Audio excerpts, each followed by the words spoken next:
പ്രിയപ്പെട്ടവരെ, നമസ്കാരം. ഇന്ന് നമ്മൾ കേൾക്കാനായി ഒരുമിച്ചിരിക്കുന്നത് ഭഗവാൻ ശ്രീകൃഷ്ണന്റെ ദിവ്യമായ അവതാര കഥയാണ്. നിങ്ങൾ ഓർക്കുന്നുണ്ടാവാം, മുൻപ് നമ്മൾ ഒരു വീഡിയോയിൽ ഭഗവാൻ തന്റെ എല്ലാ ഉത്തരവാദിത്തങ്ങളും ധർമ്മങ്ങളും പൂർത്തിയാക്കി ഈ ഭൂമിയിൽ നിന്ന് മടങ്ങുന്നതും കലിയുഗം ആരംഭിക്കുന്നതുമെല്ലാം ചർച്ച ചെയ്തിരുന്നു. ആ ഭാഗങ്ങൾ കേൾക്കാത്തവർ തീർച്ചയായും ആ വീഡിയോകൾ കണ്ടു നോക്കണം. അതൊരു അത്യന്തം വികാരനിർഭരമായ അധ്യായമാണ്. എന്നാൽ ഇന്ന് ആ പരമ്പരയുടെ തുടക്കത്തിലേക്ക് നമുക്ക് തിരികെ പോകാം. എവിടെ നിന്നാണ് ഈ അവതാരം തുടങ്ങിയത്? ലോകത്തിന്റെ രക്ഷകനായി കൃഷ്ണൻ എങ്ങനെ ഭൂജാതനായി? മധുരയിലെ രാജാവായ കംസന്റെ ക്രൂരതയിൽ ഞെട്ടിവിറച്ച ഒരു ജനതയുടെ മുന്നിലേക്ക് ഇരുട്ടറയിൽ പിറന്ന ആ ദൈവപുത്രന്റെ ജനനകഥയിലേക്കാണ് നമ്മുടെ ഇന്നത്തെ യാത്ര. നമുക്ക് തുടങ്ങാം. കൃഷ്ണകഥാസുധയിലേക്ക് ഏവർക്കും സ്വാഗതം. അതിനൊക്കെ മുൻപായി ഒരു കാര്യം വ്യക്തമാക്കാൻ ഞാൻ ആഗ്രഹിക്കുകയാണ്. എന്റെ ഈ വീഡിയോകൾക്ക് താഴെ വിമർശനത്തിന്റെ സ്വരങ്ങൾ ഉയരാറുണ്ട്. ഇതൊക്കെ വെറും കഥകളല്ലേ, ഇതിൽ സത്യമുണ്ടോ എന്ന്. ആ സംശയങ്ങൾ ഞാൻ മനസ്സിലാക്കുന്നു. എങ്കിലും ഈ പുരാണങ്ങളിലെ കഥകളിലാണ് നമ്മുടെ സംസ്കാരത്തിന്റെയും ധർമ്മത്തിന്റെയും ആത്മാവ് കുടികൊള്ളുന്നത് എന്ന് വിശ്വസിക്കുന്നവരാണ് നമ്മൾ. എന്റെ ലക്ഷ്യം ആരുടെയും വിശ്വാസങ്ങളെ ചോദ്യം ചെയ്യാനോ അടിച്ചേൽപ്പിക്കാനോ അല്ല. നൂറ്റാണ്ടുകളായി നമ്മുടെ ഗ്രന്ഥങ്ങളിൽ പറഞ്ഞിട്ടുള്ള ആ മനോഹരമായ കാര്യങ്ങൾ, അതിന്റെ സൗന്ദര്യം നഷ്ടപ്പെടാതെ അതിൽ വിശ്വാസമുള്ള ഓരോ ഹൃദയത്തിലേക്കും എത്തിക്കുക എന്നതാണ് എന്റെ ഏറ്റവും വലിയ ആഗ്രഹം. സ്നേഹത്തിന്റെ ഈ പാതയിൽ ആരെയും വേദനിപ്പിക്കാതെ നമ്മുടെ ഈശ്വരീയമായ സത്യങ്ങളെ പങ്കുവയ്ക്കുകയാണ് ഞാൻ ചെയ്യുന്നത്. ഈ വിശ്വാസം നിങ്ങൾക്ക് ആശ്വാസമാണെങ്കിൽ സന്തോഷത്തോടെ സ്വീകരിക്കുക. വിശ്വാസമില്ലാത്തവരാണെങ്കിൽ വിശ്വസിക്കണമെന്ന് നിർബന്ധവുമില്ല. പക്ഷേ മറ്റുള്ളവരുടെ വിശ്വാസത്തെ ചോദ്യം ചെയ്യാതെയിരിക്കുക. അപ്പോൾ നമുക്ക് തുടങ്ങാം. ഇത് അഹങ്കാരത്തിന്റെയും പ്രതികാരത്തിന്റെയും ഒടുവിൽ ധർമ്മത്തിന്റെ വിജയത്തിന്റെയും കഥയാണ്. കാലനേമിയും ദേവാസുര യുദ്ധവും. പുരാതന കാലത്ത് ദേവന്മാരും അസുരന്മാരും തമ്മിൽ ലോകത്തിന്റെ ആധിപത്യത്തിനായി പലപ്പോഴും യുദ്ധങ്ങൾ നടന്നിരുന്നു.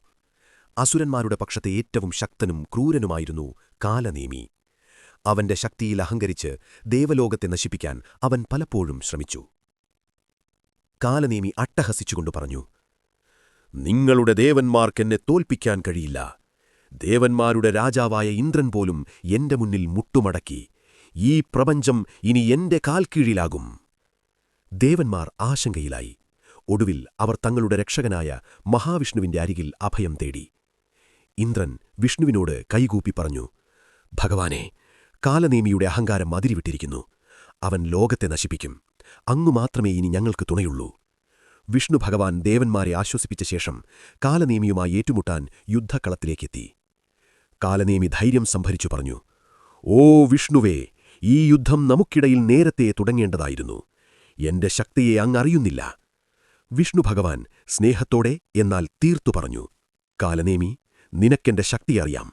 ലോകത്തെ വിഷലിപ്തമാക്കുന്ന നിന്റെ അഹങ്കാരത്തിന് ഇനി ഇവിടെ സ്ഥാനമില്ല. നീ അസുരനായി തുടരുന്നിടത്തോളം കാലം നിനക്കു ശാന്തിയില്ല." ഭഗവാന്റെ ദിവ്യമായ ആയുധമായ സുദർശനചക്രം കാലനേമിക്കുമേൽ പ്രയോഗിക്കപ്പെട്ടു. ആ ഭീകരനായ അസുരൻ തൽക്ഷണം നിഗ്രഹിക്കപ്പെട്ടു. വിഷ്ണു ഭഗവാൻ പ്രതിജ്ഞയോടെ പറഞ്ഞു, "എങ്കിലും കാലനേമി, നിന്റെ ദുഷ്ടതയുടെ അംശം ഇനിയും ഭൂമിയിൽ ഭീഷണിയായി തുടരും. ധർമ്മം ക്ഷയിക്കുമ്പോൾ ഞാൻ വീണ്ടും അവതരിക്കും. ആ അവതാരത്തിൽ ഞാൻ നിന്നെ വീണ്ടും നിഗ്രഹിച്ച് ഈ ലോകത്തിന് ശാശ്വത ശാന്തി നൽകും." അങ്ങനെ വർഷങ്ങൾക്കുശേഷം ആസുരിക യുഗത്തിന്റെ ആരംഭത്തിൽ ഭൂമിയിൽ അധർമ്മം നിറഞ്ഞുനിന്നൊരു കാലഘട്ടത്തിലാണ് അവന്റെ പുനർജന്മം സംഭവിച്ചത്. കാലനേമിയുടെ അംശം മധുരയിലെ രാജാവായ ഉഗ്രസേനന്റെ പുത്രനായി ജനിച്ചു. അവനാണ് കംസൻ. കംസൻ വളർന്നു വന്നപ്പോൾ അഹങ്കാരവും അധികാരക്കൊതിയും അവനിൽ നിറഞ്ഞു. അവന്റെ മനസ്സിൽ അസുര സ്വഭാവം വളർന്നു. കാലനേമിയുടെ അംശം അവനെ നിയന്ത്രിച്ചു. കംസൻ തന്റെ സേവകരോട് അധികാരത്തോടെ പറഞ്ഞു, "എന്റെ അച്ഛനായ ഉഗ്രസേനന് എന്നെ ഭയമാണ്. ഈ രാജ്യത്തിന്റെ അധികാരം എനിക്കു വേണം. എന്റെ വാക്കുകളാണിവിടെ നിയമം." അധികം വൈകാതെ കംസൻ സ്വന്തം അച്ഛനായ ഉഗ്രസേനനെ ബലമായി കാരാഗൃഹത്തിലടച്ചു. അവൻ മധുരയുടെ രാജാവായി സ്വയം അവരോധിച്ചു. കംസന്റെ ഭരണത്തിൻ കീഴിൽ മധുരയിലെ ജനങ്ങൾ ഭയം കൊണ്ട് ജീവിച്ചു. കംസന്റെ പ്രിയപ്പെട്ട സഹോദരിയായിരുന്നു ദേവകി. ഉഗ്രസേനന്റെ മകളായിട്ടും കംസൻ അവളെ സ്നേഹിച്ചിരുന്നു.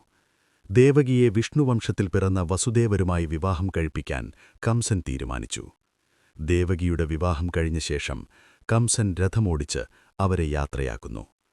അങ്ങനെ കാലം കാത്തുവച്ച വിധി ആകാശവാണിയിലൂടെ മുഴങ്ങി. തീവ്രമായ പ്രകാശം, ആകാശത്തുനിന്ന് ഒരു മുഴങ്ങുന്ന ശബ്ദം. "ഓ ദുഷ്ടകംസ, നീ സ്നേഹിക്കുന്ന നിന്റെ സഹോദരിയുടെ ഉദരത്തിൽ പിറക്കുന്ന 8ാമത്തെ പുത്രൻ നിന്റെ മരണമായിരിക്കും." അശരീരി കംസന്റെ അസുര സ്വഭാവത്തെ ഉണർത്തി. ഭരണഭയം അവനെ ഭ്രാന്തനാക്കി. കംസൻ വാളെടുത്ത് ഭ്രാന്തമായി ദേവകിക്ക് നേരെ ഓങ്ങി. ദേവകി ഭയന്ന് നിലവിളിച്ചു, "ഇവൾ ജീവിക്കില്ല. എന്റെ മരണമാണിവൾ. ഞാനീ ഭീഷണി ഇപ്പോൾ അവസാനിപ്പിക്കും." വസുദേവർ കംസന്റെ കാലിൽ വീണപേക്ഷിച്ചു. "കംസ, ദയവുണ്ടാകണം. ഇവളെ കൊല്ലരുത്. ഞാൻ സത്യം ചെയ്യുന്നു. ഞങ്ങൾക്കുണ്ടാകുന്ന എല്ലാ പുത്രന്മാരെയും ഞാൻ നിന്റെ മുന്നിൽ കൊണ്ടുതരാം. എന്നിട്ട് നീ തന്നെ തീരുമാനിക്കൂ അവരുടെ വിധി." അസുര സ്വഭാവമുള്ള കംസൻ വസുദേവരുടെ വാഗ്ദാനം സ്വീകരിച്ചു. കാരണം തന്റെ മുന്നിൽ വരുന്ന കുഞ്ഞിനെ താൻ തന്നെ കൊല്ലുമ്പോൾ ഭീഷണി പൂർണ്ണമായി ഇല്ലാതാകുമെന്നവൻ വിശ്വസിച്ചു. കംസൻ: "അങ്ങനെയാവട്ടെ വസുദേവ. ഇനി മുതൽ നിങ്ങളും ദേവകിയും എന്റെ കാരാഗൃഹത്തിൽ ജീവിക്കണം. ഓരോ കുട്ടിയെയും എന്റെ മുന്നിൽ കൊണ്ടുവരണം. എന്റെ ഭീഷണി ഇല്ലാതാകുന്നതുവരെ നിങ്ങൾ കാരാഗൃഹത്തിൽ തന്നെ കിടക്കും." അങ്ങനെ കംസൻ ദേവകിയെയും വസുദേവരെയും ഇരുമ്പഴിക്കുള്ളിലാക്കി. തന്റെ മുൻജന്മത്തിലെ വൈരിയെ ഭയന്ന് അവൻ ഓരോ കുട്ടിയെയും നിഷ്കരുണം കൊലപ്പെടുത്തിക്കൊണ്ടിരുന്നു. ഒടുവിൽ 8ാമത്തെ പുത്രനായി കൃഷ്ണൻ ജനിക്കുന്നതോടെ കാലനേമിയോടുള്ള വിഷ്ണുവിന്റെ പ്രതിജ്ഞ പൂർത്തിയാവാനുള്ള സമയം ആഗതമായി. വർഷങ്ങൾ കടന്നുപോയി. ഓരോ കുട്ടികൾ ജനിക്കുമ്പോഴും കംസൻ കാരാഗൃഹത്തിൽ ഓടിയെത്തും. ദേവകിയും വസുദേവരും കരഞ്ഞുകൊണ്ട് ഈ പാവം കുഞ്ഞുങ്ങളെ വെറുതെ വിടണേ എന്ന് കേണപേക്ഷിക്കും. പക്ഷേ കംസൻ ഒരു ദയയുമില്ലാതെ പിറന്നയുടൻ തന്നെ ആ 6 കുഞ്ഞുങ്ങളെയും കൊന്നുകളഞ്ഞു. ആ 7ാമത്തെ ഗർഭസമയത്ത് അത്ഭുതകരമായൊരു കാര്യം സംഭവിച്ചു. ആ ശിശുവിനെ ഒരു മായാശക്തിയാൽ വസുദേവരുടെ മറ്റൊരു ഭാര്യയായ രോഹിണിയുടെ ഗർഭത്തിലേക്ക് മാറ്റി. അതായിരുന്നു ബലരാമൻ. അങ്ങനെ കംസൻ കരുതി ആ 7ാമത്തെ കുട്ടിയും നശിച്ചുപോയെന്ന്. അഷ്ടമി രോഹിണി രാത്രി. പിന്നീട് ദേവകി വീണ്ടും ഗർഭിണിയായി. ഇത് 8ാമത്തെ ഗർഭമായിരുന്നു. ആ ദിവസങ്ങൾ അടുത്തപ്പോൾ കംസന്റെ ഭയം കൂടി. അവൻ കാവൽക്കാരോട് തടവറയിൽ കഠിനമായ ശ്രദ്ധ നൽകാൻ ഉത്തരവിട്ടു. അങ്ങനെ അഷ്ടമി രോഹിണി നാളിൽ കനത്ത കാറ്റും മഴയും ഇടിമുഴക്കവുമുള്ള ഒരർദ്ധരാത്രിയിൽ ദേവകിക്ക് പ്രസവവേദന തുടങ്ങി. പുറത്തു പേമാരി, കാരാഗൃഹത്തിൽ കഠിനമായ ഇരുട്ട്. പെട്ടെന്ന് തടവറ മുഴുവൻ ദിവ്യമായൊരു പ്രകാശം നിറഞ്ഞു. ആ പ്രകാശത്തിൽ ദേവകി ഒരു ആൺകുഞ്ഞിന് ജന്മം നൽകി. അതു വെറുമൊരു കുഞ്ഞായിരുന്നില്ല. ആ ശിശു 4 കൈകളോടെ, കൈകളിൽ ശംഖും ചക്രവും ഗദയും താമരപ്പൂവുമായി സാക്ഷാൽ വിഷ്ണു ഭഗവാന്റെ രൂപത്തിൽ മാതാപിതാക്കൾക്ക് ദർശനം നൽകി. വസുദേവരും ദേവകിയും പേടിയും സന്തോഷവും ഭക്തിയും കൊണ്ട് നിറഞ്ഞ് മുട്ടുകുത്തി തൊഴുതു. വസുദേവർ പറഞ്ഞു, "അല്ലയോ ഭഗവാനെ, ഞങ്ങൾ ഭാഗ്യവാന്മാരാണ്. അങ്ങ് ഞങ്ങളുടെ ദുരിതം തീർക്കാൻ അവതരിച്ചുവല്ലോ." ഭഗവാന്റെ രൂപത്തിലുള്ള ശിശു വസുദേവരോട് പറഞ്ഞു, "പേടിക്കേണ്ട വസുദേവരാ. എന്റെ മായാശക്തിയാൽ നിങ്ങളുടെ ചങ്ങലകൾ അഴിയും. കാരാഗൃഹത്തിന്റെ വാതിലുകൾ തനിയെ തുറക്കും. ഉടൻ തന്നെ എന്നെ ഇവിടെ നിന്ന് എന്റെ വളർത്തമ്മയായ യശോദാദേവിയുടെ അടുത്തേക്ക് കൊണ്ടുപോകുക. അവിടെ യശോദാദേവിക്ക് ഒരു പെൺകുഞ്ഞു ജനിച്ചിട്ടുണ്ട്. ആ കുഞ്ഞിനെ പകരം ഇവിടെ കൊണ്ടുവരണം. ഈ രഹസ്യം ആരും അറിയരുത്." ഭഗവാൻ പറഞ്ഞതുപോലെ എല്ലാം സംഭവിച്ചു. ചങ്ങലകൾ അഴിഞ്ഞു, വാതിലുകൾ തുറന്നു, കാവൽക്കാർ ഗാഠനിദ്രയിലാണ്ടു. വസുദേവർ കുഞ്ഞിനെ ഒരു കുട്ടയിൽ കിടത്തി പേമാരിയിലും ഇരുട്ടിലും യമുനാ നദിയിലേക്കിറങ്ങി. മഴ കാരണം കുട്ടയിലിരിക്കുന്ന ഉണ്ണിക്കണ്ണൻ നനഞ്ഞുപോകാതിരിക്കാൻ വസുദേവർ വളരെയധികം വിഷമിച്ചു. അദ്ദേഹത്തിന്റെ കൈവശം മഴ മറയ്ക്കാൻ ഒന്നുമുണ്ടായിരുന്നില്ല. ആ സമയത്താണ് അത്ഭുതം സംഭവിക്കുന്നത്. പെട്ടെന്ന് കാരാഗൃഹത്തിൽ നിന്ന് വസുദേവരുടെ പിന്നാലെ ഒരു വലിയ നാഗം, അതായത് സാക്ഷാൽ ആദിശേഷൻ, ഭഗവാൻ വിഷ്ണു ശയിക്കുന്ന പാമ്പ് പ്രത്യക്ഷപ്പെട്ടു. ആ നാഗം അതിന്റെ വലിയ ഫണം വിടർത്തി കുട്ടയിലിരിക്കുന്ന കുഞ്ഞിനു മുകളിൽ ഒരു കുട പോലെ നിന്നു. പേമാരിയിലെ ഒരു തുള്ളി വെള്ളം പോലും ഭഗവാന്റെ ശരീരത്ത് വീഴാതെ നാഗം രക്ഷിച്ചു. വസുദേവരാകട്ടെ ആ ദിവ്യരക്ഷകനെ കണ്ട് വിസ്മയത്തോടെ മുന്നോട്ടു നടന്നു. അങ്ങനെ നടന്ന് വസുദേവർ യമുനാനദിയുടെ തീരത്തെത്തി. അന്ന് മഴ കനത്തതുകൊണ്ട് യമുനാനദി കരകവിഞ്ഞൊഴുകുകയായിരുന്നു. നദിക്ക് ഭയങ്കരമായ ഒഴുക്കായിരുന്നു. ആഴം എത്രയുണ്ടെന്നറിയില്ല. നദി കടക്കാൻ ഒരു വഞ്ചിയോ തോണിക്കാരനോ അവിടെ ഉണ്ടായിരുന്നില്ല. വസുദേവർ പരിഭ്രമിച്ചു. ഈ കുഞ്ഞുമായി ഞാൻ എങ്ങനെ നദി കടക്കും? ഒരുപക്ഷെ ഒഴുക്കിൽ ഞങ്ങൾ അകപ്പെട്ടു പോകുമോ? അദ്ദേഹം ദൈവത്തെ വിളിച്ചു കരഞ്ഞു. ആ നിമിഷം വീണ്ടും ഒരത്ഭുതം സംഭവിച്ചു. തന്റെ ഭക്തനായ വസുദേവരുടെ സങ്കടം കണ്ടറിഞ്ഞ് സാക്ഷാൽ യമുനാദേവി, അതായത് നദിയുടെ ദേവത, ഭഗവാന് വഴിമാറിക്കൊടുത്തു. നദിയിലെ വെള്ളം പതിയെ പതിയെ താഴ്ന്നു തുടങ്ങി. വസുദേവർ നടന്നുപോകാനുള്ള ഒരു വഴിയായി വെള്ളം പിൻവാങ്ങി. വസുദേവർ നദിയിലൂടെ നടന്നു. വെള്ളം അദ്ദേഹത്തിന്റെ അരക്കെട്ടുവരെ എത്തി. പെട്ടെന്ന് ഭഗവാന്റെ പാദം ഒന്ന് നനഞ്ഞാൽ മതിയെന്ന് കരുതി യമുനാ നദിയിലെ വെള്ളം കുറച്ചുകൂടി ഉയർന്നു. അത് കുട്ടയിലിരിക്കുന്ന ഉണ്ണിക്കണ്ണന്റെ തിരുവടിയിൽ, അതായത് പാദത്തിൽ തട്ടി. യമുനാദേവിക്ക് തന്റെ ഭഗവാന്റെ പാദം സ്പർശിക്കാൻ കഴിഞ്ഞതിൽ സന്തോഷമായി. ഉടൻ തന്നെ വെള്ളം വീണ്ടും താഴുകയും വസുദേവർക്ക് സുഖമായി നടന്നുപോകാൻ കഴിയുകയും ചെയ്തു.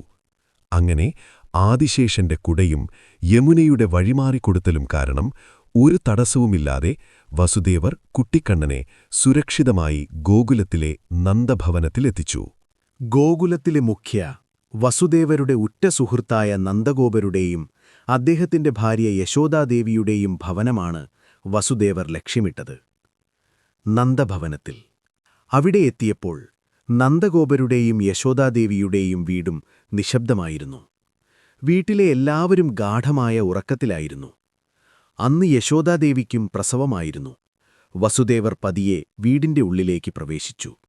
പ്രസവം നടന്ന മുറിയിൽ യശോദാദേവി ഒരു പെൺകുഞ്ഞിന് ജന്മം നൽകിയിരുന്നു.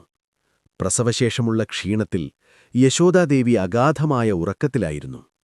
വസുദേവർ തന്റെ ചുമലിലുള്ള കുട്ട പതിയെ താഴെ വെച്ചു. എന്നിട്ട് തന്റെ ഓമനപുത്രൻ ശ്രീകൃഷ്ണനെ എടുത്ത് യശോദാദേവിയുടെ അടുത്ത് ശാന്തമായി കിടത്തി. ശേഷം യശോദാദേവിയുടെ അരികിൽ കിടന്നിരുന്ന പെൺകുഞ്ഞിനെ എടുത്ത് താൻ കൊണ്ടുവന്ന കുട്ടയിൽ വെച്ച് തലയിൽ ചുമന്ന് തിരികെ മധുരയിലെ തടവറയിലേക്ക് യാത്ര തിരിച്ചു. മടക്കയാത്ര. വസുദേവർ തിരികെ യമുനാനദിയിലേക്ക് നടന്നു. ഇപ്പോഴും മഴയുണ്ടായിരുന്നെങ്കിലും അത് കുറഞ്ഞിരുന്നു. നദി വീണ്ടും വഴി നൽകി. കംസന്റെ ശത്രുവായ കുട്ടിക്കണ്ണനെ സുരക്ഷിതമായി ഗോകുലത്തെത്തിച്ചതിലുള്ള ആശ്വാസം അദ്ദേഹത്തിനുണ്ടായിരുന്നു. അങ്ങനെ വസുദേവർ പെൺകുഞ്ഞുമായി മധുരയിലെ തടവറയിൽ തിരിച്ചെത്തി. താൻ പോയതുപോലെ തന്നെ കാരാഗ്രഹത്തിന്റെ വാതിലുകൾ തനിയെ അടഞ്ഞു. വസുദേവരുടെ കൈകളിലും കാലുകളിലും ചങ്ങലകൾ പഴയതുപോലെ വീണ്ടും ബന്ധനത്തിലായി. പുറത്തുണ്ടായിരുന്ന കാവൽക്കാർ ഇപ്പോഴും ഉറക്കത്തിൽ തന്നെയായിരുന്നു. കൃത്യസമയമായപ്പോൾ തടവറയിൽ പെൺകുഞ്ഞിന്റെ കരച്ചിലുയർന്നു. കുഞ്ഞിന്റെ കരച്ചിൽ കേട്ട് ഉടൻ തന്നെ കാവൽക്കാർ ഉണർന്നു. വാർത്ത ഉടൻ കംസന്റെ അടുത്തെത്തി. മഹാരാജാവേ, ദേവകിക്ക് 8ാമത്തെ കുട്ടിയും ജനിച്ചിരിക്കുന്നു. അപ്പോൾ കംസന്റെ മനസ്സിൽ ഭയം കലർന്ന കോപം ആളിക്കത്തി. അയാൾ ഉറക്കത്തിൽ നിന്ന് ചാടിയെഴുന്നേറ്റ് വാളുമായി തടവറയിലേക്ക് പാഞ്ഞെത്തി. കംസൻ തടവറയിലെത്തിയപ്പോൾ കണ്ടത് ദേവകിയെയും വസുദേവരെയും ബന്ധിച്ച നിലയിൽ. അവർക്കരികിലായി കിടക്കുന്ന ഒരു പെൺകുഞ്ഞിനെയാണ്. കംസൻ ക്രോധത്തോടെ വസുദേവരോട് പറഞ്ഞു, എന്താണിത്? ഇതാണല്ല, പെണ്ണാണോ? എന്റെ വിധി ഒരു പെണ്ണിൽ നിന്നല്ലല്ലോ. ദേവകി കരഞ്ഞുകൊണ്ട്, എന്റെ സഹോദര കംസ, നീ എന്നോട് ദയ കാണിക്കണം. ഇവൾ നിന്റെ വാൾമുനയിൽ ഒടുങ്ങേണ്ട ഒരു പാവം പെൺകുഞ്ഞാണ്. ഇവൾ നിനക്കൊരു ദോഷവും ചെയ്യില്ല. ഇവളെ മാത്രം നീ വെറുതെ വിടണം. വസുദേവർ പറഞ്ഞു, മഹാരാജാവേ, ഒരു പെൺകുട്ടിയാണ്. ഇവളെ കൊല്ലരുത്. ഇവളെന്റെ വാഗ്ദാനത്തിൽ പെടുന്നില്ല. പക്ഷേ കംസന്റെ ഹൃദയം കല്ലായിരുന്നു.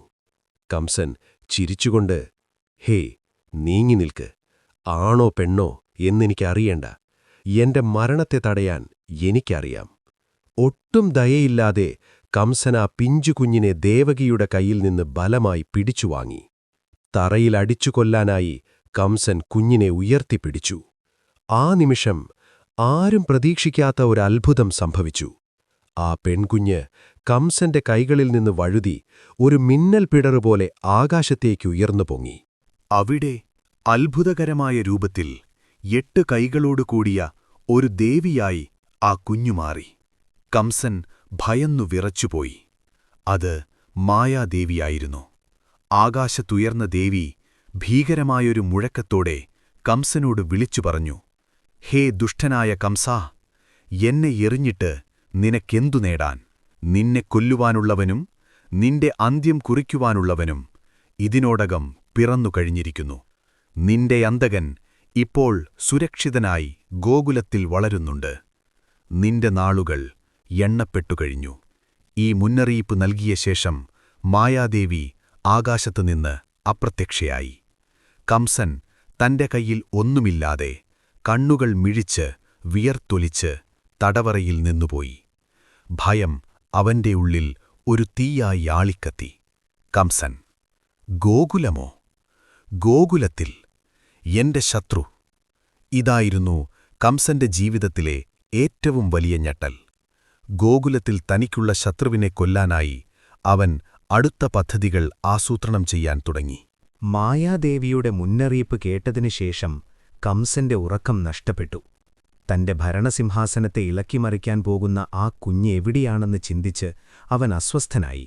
കംസൻ ഉടൻ തന്നെ തന്റെ മന്ത്രിമാരെയും സേനാധിപന്മാരെയും കൊട്ടാരത്തിൽ വിളിച്ചുകൂട്ടി. കംസൻ ക്രോധം കൊണ്ട് വിറച്ചു പറഞ്ഞു, നിങ്ങൾ കേട്ടില്ലേ, എന്റെ ശത്രു ഗോകുലത്ത് വളരുന്നു. ഇനിയൊരൊറ്റ നിമിഷം പോലും വൈകരുത്.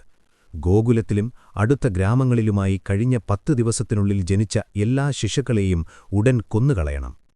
മന്ത്രിമാർ അത്ഭുതത്തോടെ പരസ്പരം നോക്കി. പിഞ്ചുകുഞ്ഞുങ്ങളെ കൊല്ലുക എന്നത് കേട്ടുകേൾവിയില്ലാത്ത ക്രൂരതയായിരുന്നു.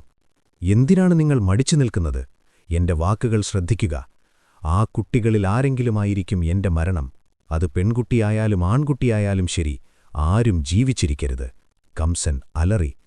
അവർക്കാർക്കും പറ്റില്ല എന്ന് കണ്ടപ്പോൾ കംസന്റെ ഏറ്റവും വിശ്വസ്തയും മായാവിദ്യ അറിയുന്നവളുമായ ഒരു രാക്ഷസിയായിരുന്നു പൂതന. കംസൻ പൂതനയെ വിളിപ്പിച്ചു. പൂതനെ, ഈ ദുഷ്കരമായ ദൗത്യം നിന്നെ ഏൽപ്പിക്കുന്നു. നീ എങ്ങനെയെങ്കിലും ഗോകുലത്തിൽ പോയി അവിടെ പിറന്ന എല്ലാ കുട്ടികളെയും കൊല്ലണം. നിന്റെ വിഷമയമായ മുലപ്പാൽ നൽകി വേണം ഈ കുട്ടികളെ ഇല്ലാതാക്കാൻ. ആരെയും സംശയിക്കാൻ ഇടകൊടുക്കരുത്. പൂതന: അങ്ങയുടെ ആജ്ഞ ശിരസാവഹിക്കുന്നു മഹാരാജാവേ. ഭൂമിയിലെ ശിശുക്കളെല്ലാം എന്റെ ഇരകളായിരിക്കും. പൂതന ഉടൻ തന്നെ അതീവ സുന്ദരിയായ സ്ത്രീയുടെ രൂപം സ്വീകരിച്ചു. അവളുടെ ഉള്ളിൽ ഘോരമായ രാക്ഷസീയത ഒളിച്ചിരിപ്പുണ്ടായിരുന്നു.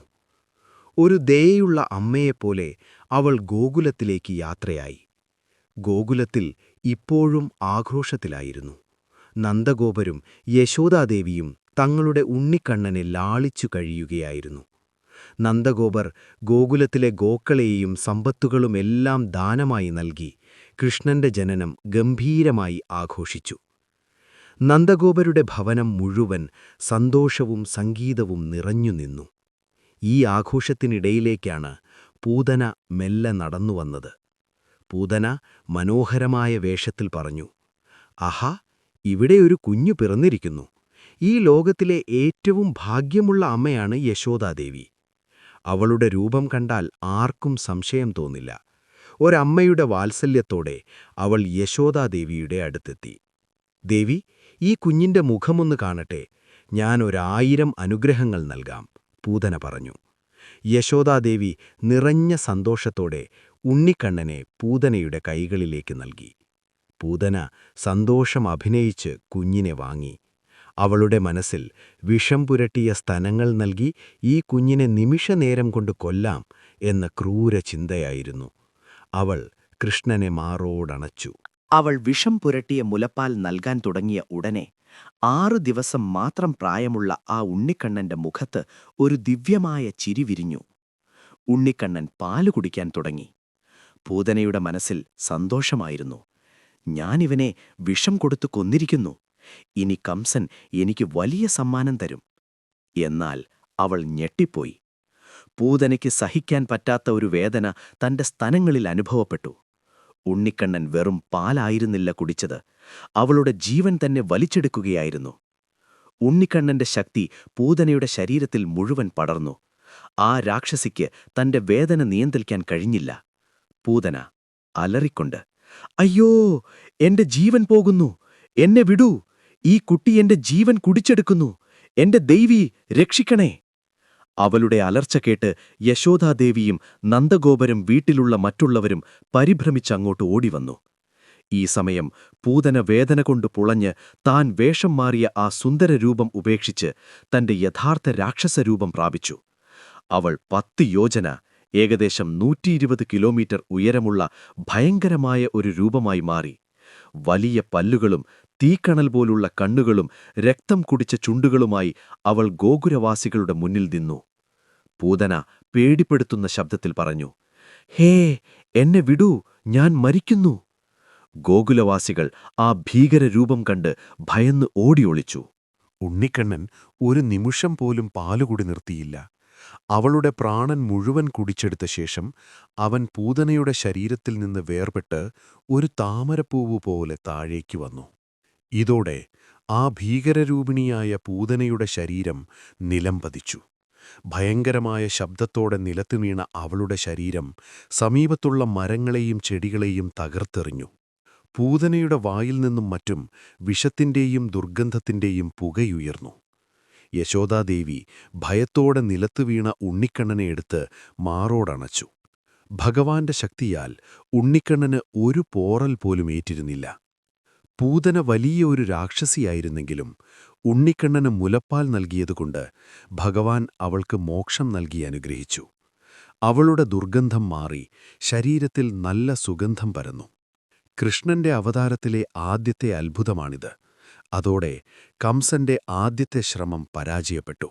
കംസൻ ഉടൻ തന്നെ തന്റെ അടുത്ത രാക്ഷസനായ ശകടാസുരനെ വിളിച്ചു. കംസൻ: ശകടാസുര, നീ ഗോകുലത്തിൽ പോയി ആ ഉണ്ണിക്കണ്ണനെ കൊല്ലണം. സൂത്രത്തിൽ നീ അവനടുത്തേക്ക് പോകണം. പൂതനയുടെ അബദ്ധം നിനക്ക് സംഭവിക്കരുത്. ശകടാസുരൻ ഒരു സാധാരണ രാക്ഷസനെപ്പോലെ പോകാതെ അവിടെയുള്ള വസ്തുക്കളിൽ ഒളിച്ചിരുന്ന് ആക്രമിക്കാൻ തീരുമാനിച്ചു. നന്ദഗോപർ ഉണ്ണിക്കണ്ണന് ഉണ്ണിയൂണ്, ആദ്യമായി ചോറ് കൊടുക്കുന്ന ചടങ്ങ് നടത്താനായി തയ്യാറെടുത്തു. വലിയൊരാഘോഷം തന്നെ ഒരുക്കി. യശോദാദേവി ഉണ്ണിക്കണ്ണനെ നിലത്ത് കിടത്തി അവിടെയുള്ള ഒരു വണ്ടിയുടെ താഴെ തൊട്ടിൽ കെട്ടി. ഈ വണ്ടി നിറയെ പാത്രങ്ങളും പലഹാരങ്ങളുമായിരുന്നു. ശകടാസുരൻ ഈ അവസരം മുതലെടുക്കാൻ തീരുമാനിച്ചു. അവൻ വണ്ടിക്കുള്ളിൽ ഒരദൃശ്യ ശക്തിയായി ഒളിച്ചിരുന്നു. കുഞ്ഞാതിനടിയിൽ കിടക്കുന്ന സമയത്ത് ഈ വണ്ടി മറിച്ച് ഉണ്ണിക്കണ്ണനെ കൊല്ലുക എന്നതായിരുന്നു അവന്റെ പദ്ധതി. വിശാലമായ ആഘോഷം നടക്കുകയാണ്. ഉണ്ണിയുള്ളിനുള്ള തിരക്കിൽ എല്ലാവരും സന്തോഷത്തിലായിരുന്നു. അതേസമയം വണ്ടിയുടെ അടിയിൽ കിടന്നിരുന്ന ഉണ്ണിക്കണ്ണൻ പതിയെ കരയാൻ തുടങ്ങി. എന്നാൽ ആരും ഉണ്ണിക്കണ്ണന്റെ അടുത്തേക്ക് പോയില്ല.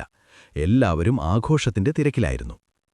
ശകടാസുരൻ തന്റെ തക്കം പാർത്ത് വണ്ടി മറിച്ച് ഉണ്ണിക്കണ്ണനെ കൊല്ലാൻ തയ്യാറെടുത്തു. പെട്ടെന്ന് ഉണ്ണിക്കണ്ണൻ തന്റെ കുഞ്ഞിക്കാലുകൾ മുകളിലേക്ക് ഉയർത്തി. ആ ചെറിയ കാലുകൾ കൊണ്ട് തന്റെ അടുത്തുനിന്ന ആ വണ്ടിയിലേക്ക് ഒരൊറ്റ ചവിട്ടുകൊടുത്തു. അത്ഭുതം! ആ കുഞ്ഞിക്കാലിന്റെ ചവിട്ടേറ്റപ്പോൾ ശകടാസുരൻ ഒളിച്ചിരുന്ന ആ വണ്ടി നിമിഷനേരം കൊണ്ട് തകർന്ന് ചിതറിപ്പോയി. വണ്ടിയിലെ പാത്രങ്ങളും പലഹാരങ്ങളും ദൂരേക്ക് തെറിച്ചുപോയി. വണ്ടിയിലൊളിച്ചിരുന്ന ശകടാസുരൻ നിലവിളിച്ചുകൊണ്ട് തന്റെ രാക്ഷസരൂപത്തിൽ പുറത്തുവന്നു. കൃഷ്ണന്റെ ശക്തിയേറ്റ് അവൻ മരണപ്പെട്ടു. ഭയങ്കരമായ ശബ്ദം കേട്ട് ആളുകളെല്ലാം അങ്ങോട്ട് ഓടിയെത്തി. വണ്ടി തകർന്നു കിടക്കുന്നു. അതിൽ നിന്നൊരു രാക്ഷസന്റെ ശരീരം പുറത്തു കിടക്കുന്നു. നന്ദഗോപർ: എന്താണിത് സംഭവിച്ചത്? വണ്ടി തകർന്നല്ലോ. എന്റെ കുഞ്ഞിനെന്തുപറ്റി? യശോദാദേവി ഓടിച്ചെന്ന് കുട്ടിയെ എടുത്ത് മാറോടണച്ചു. അടുത്തുനിന്ന കുട്ടികൾ പറഞ്ഞു, "അമ്മ, ഈ കുട്ടിയാണീ വണ്ടി തകർത്തത്. അവൻ കാലുകൊണ്ട് തട്ടി." ഇതുകേട്ട് മുതിർന്നവർ ചിരിച്ചു. ഈ ചെറിയ കുഞ്ഞിന് എങ്ങനെ ഒരു വലിയ വണ്ടി തകർക്കാൻ കഴിയും? എന്നാൽ എല്ലാവർക്കും മനസ്സിലായി, ഈ കുട്ടിയെ സംരക്ഷിക്കാൻ എന്തോ ഒരു ദൈവിക ശക്തി ഇവിടെയുണ്ട്. അങ്ങനെ കംസന്റെ രണ്ടാമത്തെ ശ്രമവും പരാജയപ്പെട്ടു. ഉണ്ണിക്കണ്ണൻ വളരുന്നതിനനുസരിച്ച് അവനെ കൊല്ലാനായി കൂടുതൽ ശക്തരായ രാക്ഷസന്മാർ ഗോകുലത്തേക്ക് വന്നുകൊണ്ടേയിരുന്നു. കംസന്റെ രണ്ടാമത്തെ ദൗത്യവും പരാജയപ്പെട്ടപ്പോൾ അവൻ വീണ്ടും കോപാകുലനായി. ഇത്തവണ കംസൻ അയച്ചത് തൃണാവർത്തൻ എന്ന രാക്ഷസനെയാണ്. തൃണാവർത്തന് ചുഴലിക്കാറ്റിന്റെ രൂപമെടുക്കാനുള്ള ശക്തിയുണ്ടായിരുന്നു. ഒരു ദിവസം യശോദാദേവി ഉണ്ണിക്കണ്ണനെ എടുത്ത് ലാളിച്ചുകൊണ്ടിരിക്കുകയായിരുന്നു. യശോദാദേവി, എന്റെ കണ്ണാ, എന്റെ കൈകളിൽ ഇന്ന് നിനക്കെന്തൊരു ഭാരമാണ്! നീ വലിയ കുട്ടിയായോ? യശോദാദേവിക്ക് ഉണ്ണിക്കണ്ണനെ താങ്ങാൻ കഴിയാത്തത്ര ഭാരം അനുഭവപ്പെട്ടു. അവർ ഭയത്തോടെ ഉടൻ തന്നെ കുട്ടിയെ നിലത്ത് കിടത്തി. അതേസമയം തൃണാവർത്തൻ ഒരു ശക്തമായ ചുഴലിക്കാറ്റിന്റെ രൂപം സ്വീകരിച്ച് ഗോകുലത്തെ സമീപിച്ചു. പെട്ടെന്ന് ഗോകുലത്തിൽ അതിശക്തമായ കാറ്റും പൊടിപടലങ്ങളും ഉണ്ടായി. കണ്ണിന് കണ്ണു കാണാൻ കഴിയാത്തത്ര പൊടി പറന്നു. വീടിന്റെ മേൽക്കൂരകൾ ഇളകി. എല്ലാവരും പേടിച്ച് വീടിനുള്ളിലേക്ക് ഓടിക്കയറി. ഈ ചുഴലിക്കാറ്റ് രൂപം പൂണ്ട തൃണാവർത്തൻ നിലത്ത് കിടന്നിരുന്ന ഉണ്ണിക്കണ്ണന്റെ അടുത്തേക്ക് അതിവേഗം ചെന്നു. അവൻ ഉണ്ണിക്കണ്ണനെ തട്ടിയെടുത്ത് ആകാശത്തേക്ക് ഉയർന്നു പൊങ്ങി. കാറ്റും പൊടിയും അടങ്ങിയപ്പോൾ യശോദാദേവി ഓടിവന്നു നോക്കി. തന്റെ ഉണ്ണിക്കണ്ണനെ കാണാനില്ല. യശോദാദേവി കരഞ്ഞുകൊണ്ട് അന്വേഷിക്കാൻ തുടങ്ങി. ഗോകുലവാസികളെല്ലാവരും ദുഃഖിതരായി. തൃണാവർത്തൻ ഉണ്ണിക്കണ്ണനുമായി ആകാശത്തിലൂടെ പറന്നു. അവന്റെ ലക്ഷ്യം കൃഷ്ണനെ കൊല്ലുക എന്നതായിരുന്നു. എന്നാൽ തൃണാവർത്തന്റെ തോളിലിരുന്ന ഉണ്ണിക്കണ്ണൻ പതിയെ പതിയെ ഭാരം വർദ്ധിപ്പിച്ചു. തൃണാവർത്തന് ആ ഭാരം താങ്ങാൻ കഴിഞ്ഞില്ല. ഉണ്ണിക്കണ്ണൻ രാക്ഷസന്റെ കഴുത്തിൽ തന്റെ ചെറിയ കൈകൾ കൊണ്ട് മുറുകെ പിടിച്ചു. ഉണ്ണിക്കണ്ണന്റെ ആ പിടിയിൽ തൃണാവർത്തന് ശ്വാസം മുട്ടി. കൃഷ്ണന്റെ ശക്തിക്ക് മുന്നിൽ തൃണാവർത്തന്റെ മാന്ത്രിക ശക്തികൾക്കൊന്നും ചെയ്യാൻ കഴിഞ്ഞില്ല. വലിയ ഭാരം താങ്ങാൻ കഴിയാതെയും ശ്വാസം കിട്ടാതെയും തൃണാവർത്തൻ മരണം ഉറപ്പിച്ച് ആകാശത്തുനിന്ന് താഴേക്ക് പതിച്ചു. അവന്റെ രാക്ഷസരൂപം വെളിപ്പെട്ടു. അവനൊരു വലിയ പാറ പോലെ ഗോകുലത്തിലെ പാറക്കെട്ടുകളിലേക്ക് തകർന്നു വീണു. അവന്റെ ജീവൻ പോയി. യശോദാദേവിയും മറ്റുള്ളവരും ഓടിയെത്തി. തകർന്നു വീണ പാറക്കെട്ടുകൾക്കിടയിൽ നിന്ന് അവർ ഉണ്ണിക്കണ്ണനെ സുരക്ഷിതനായി കണ്ടുമുട്ടി. യശോദാദേവി ആനന്ദക്കണ്ണീരോടെ ഉണ്ണിക്കണ്ണനെ വാരിയെടുത്തു. ഉണ്ണിക്കണ്ണന്റെ രക്ഷകനായ ഭഗവാനെ ഓർത്ത് അവർ നന്ദി പറഞ്ഞു. ഇങ്ങനെ കംസനയച്ച മൂന്നാമത്തെ രാക്ഷസനും പരാജയപ്പെട്ടു. ഉണ്ണിക്കണ്ണന്റെ അത്ഭുതങ്ങൾ ഗോകുലത്തിൽ തുടർന്നു. അദ്ദേഹം യാദവന്മാരുടെ കുലഗുരുവും വലിയ ജ്ഞാനിയുമായ ഗർഗമുനിയായിരുന്നു. യഥാർത്ഥത്തിൽ കൃഷ്ണന്റെ അച്ഛനായ വസുദേവരുടെ അഭ്യർത്ഥനപ്രകാരമായിരുന്നു മുനിയുടെ ഈ രഹസ്യയാത്ര. നന്ദഗോപർ ഗുരുവിനെ കണ്ടപ്പോൾ വലിയ സന്തോഷത്തിലായി. നന്ദഗോപർ പറഞ്ഞു, അല്ലയോ മുനിശ്രേഷ്ഠ, അങ്ങെന്റെ ഭവനത്തിൽ വന്നത് മഹാഭാഗ്യം. എന്റെ 2 കുട്ടികൾക്കും, ബലരാമനും കൃഷ്ണനും, ഒരു പേരിടാനുള്ള ചടങ്ങ് നടത്തി അനുഗ്രഹിക്കണം. ഗർഗമുനി പതിഞ്ഞ സ്വരത്തിൽ, നന്ദ, ഞാൻ വസുദേവരുടെ ബന്ധുവാണ്. കംസൻ വിവരമറിഞ്ഞാൽ അത് നിങ്ങൾക്കെല്ലാം ആപത്താവും. അതുകൊണ്ട് ഈ പേരിടൽ ചടങ്ങ് രഹസ്യമായി പുറമേയുള്ള ആരെയും അറിയിക്കാതെ ചെയ്യണം. നന്ദഗോപർ ഗുരുവിന്റെ നിർദ്ദേശമനുസരിച്ച് രഹസ്യമായി ചടങ്ങ് നടത്താൻ ഒരുക്കങ്ങൾ ചെയ്തു. 2 പേരുകൾ. ഗർഗമുനി ആദ്യം രോഹിണിയുടെ മകനായ ബലരാമനെ മടിയിലിരുത്തി. രോഹിണി കൃഷ്ണന്റെ യഥാർത്ഥ അച്ഛനായ വസുദേവരുടെ മറ്റൊരു ഭാര്യയാണ്. കംസന്റെ ഭയം കാരണം വസുദേവർ രോഹിണിയെ കംസന്റെ ശ്രദ്ധയിൽപ്പെടാതെ ഗോകുലത്തിലെ തന്റെ ഉറ്റ സുഹൃത്തായ നന്ദഗോപരുടെ വീട്ടിലേക്ക് താമസം മാറ്റിയിരുന്നു. രോഹിണി ഗോകുലത്തിൽ താമസിച്ചിരുന്നത് നന്ദഗോപരുടെയും യശോദാദേവിയുടെയും സംരക്ഷണയിലായിരുന്നു. യശോദാദേവിയുടെ ഭർത്താവായ നന്ദഗോപരുടെ വീട്ടിലെ ഒരംഗമായിട്ടാണ് രോഹിണി ജീവിച്ചത്. അതുകൊണ്ട് രോഹിണി യശോദാദേവിയുടെ ഭവനത്തിൽ ഒരു മുതിർന്ന സഹോദരിയെപ്പോലെ, അല്ലെങ്കിൽ അടുത്ത ഒരു ബന്ധുവിനെപ്പോലെ കഴിഞ്ഞു. ആദ്യം അദ്ദേഹം രോഹിണീദേവിയുടെ പുത്രനെ തന്റെ കരങ്ങളിൽ ഏറ്റെടുത്തു. മുനി കണ്ണുകളടച്ചു. അവിടെ നന്ദഗോപർ കണ്ടത് മുനിയുടെ മുഖത്തു നിറഞ്ഞ അസാധാരണമായ ഒരു പ്രകാശമാണ്. മുനി മെല്ലെ പുഞ്ചിരിയോടെ ശാന്തഗംഭീരമായ സ്വരത്തിൽ പറഞ്ഞു, നന്ദ, ശ്രദ്ധിച്ചാലും നിങ്ങളുടെ ഈ മൂത്തപുത്രൻ സാധാരണക്കാരനല്ല. ഇവൻ ശുദ്ധമായ വെളുത്ത വർണ്ണത്തോടെയാണ് പിറക്കേണ്ടിയിരുന്നത്. അതുകൊണ്ട് ഇവനെ രാമൻ എന്നു വിളിക്കണം. രാമം എന്നാൽ സന്തോഷിപ്പിക്കുന്നവൻ എന്നർത്ഥം. ഇവൻ തന്റെ ബന്ധുക്കളെയും കൂട്ടുകാരെയും മാത്രമല്ല, കാണുന്ന എല്ലാവരെയും ആനന്ദിപ്പിക്കും. മാത്രമല്ല, നോക്കൂ, പർവ്വതങ്ങളെ പിഴുതെറിയാൻ പോന്നത്ര ബലം ഇവനുണ്ട്. അതുകൊണ്ട് ഇവൻ ബലൻ എന്നും അറിയപ്പെടും. ഈ ബലവും ഈ രാമഭാവവും ചേർന്ന് ഇവൻ ബലരാമൻ എന്ന പേരിൽ കീർത്തി നേടും. നന്ദ, ഓർക്കുക, ഈ കുഞ്ഞ് വാസ്തവത്തിൽ ദേവകിയുടെ 7ാമത്തെ ഗർഭത്തിൽ ജനിക്കേണ്ടവനായിരുന്നു. എന്നാൽ ഈ ലോകരക്ഷകനുവേണ്ടി അവൻ സ്വയം ആകർഷിക്കപ്പെട്ടു, അഥവാ സംഘർഷണം ചെയ്യപ്പെട്ടു, രോഹിണിയുടെ ഉദരത്തിലേക്ക് വന്നു. അതുകൊണ്ട് ഇവൻ സംഘർഷണൻ എന്നും വിളിക്കപ്പെടും. ഈ ബലരാമൻ നിങ്ങളുടെ രക്ഷകനാണ്. നന്ദഗോപർ അത്ഭുതത്തോടെ തലകുനിച്ചു നിന്നു. ശേഷം ഗർഗമുനി നീലമേഘത്തിന്റെ ശോഭയുള്ള കളിച്ചിരി നിറഞ്ഞ ആ ഇളയ ഉണ്ണിയെ തന്റെ മടിയിലെടുത്തു. മുനിയുടെ കണ്ണുകൾ നിറഞ്ഞൊഴുകി. ഈ ഉണ്ണി സാധാരണക്കാരനല്ല, സാക്ഷാൽ പരബ്രഹ്മമാണ് എന്ന് അദ്ദേഹം തിരിച്ചറിഞ്ഞു. എന്നിട്ട് കൃഷ്ണന്റെ മഹത്വം ലോകത്തോട് വിളിച്ചു പറയുന്നതുപോലെ അത്യധികം ആദരവോടെ അദ്ദേഹം പ്രഖ്യാപിച്ചു: നന്ദ, നിങ്ങളുടെ ഈ ഇളയ പുത്രൻ, ഇവൻ സകല യുഗങ്ങളിലും ഓരോ അവതാരത്തിലും പല നിറങ്ങളിൽ ഭൂമിയിൽ വന്നിട്ടുണ്ട്. ഓരോ അവതാരത്തിലും ധർമ്മം സ്ഥാപിച്ചിട്ടുണ്ട്.